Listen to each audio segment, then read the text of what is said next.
Pagka nakabalik sa pwesto yung mga Duterte, I tell you, gigibayin na nila talaga yung bansa. They don't know how to govern.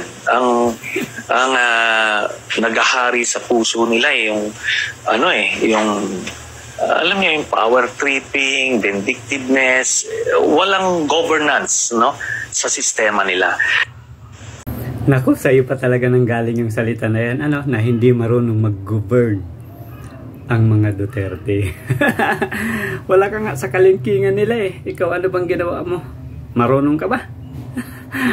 Tapos ang nasa puso lang daw ng mga Duterte, ano daw?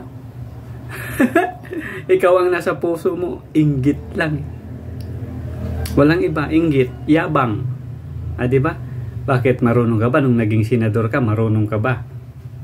Sa pagiging senador mo. O diba, pabalik-balik kang sa China. Ikaw yung kinuha ng Ninoy Aquino. Nakipag-usap ka sa China.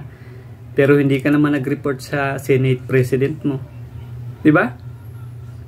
Hindi mo nga alam yung separation of power between Senate and Executive.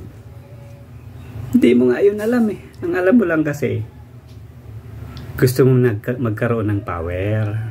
Na hindi naman mangyayari yan eh. Wala ka ng power, yabang na lang ang meron sa'yo. Kilikili power siguro. Tapos yung bungangang power mo, kapal ng mukha mo, Antonio.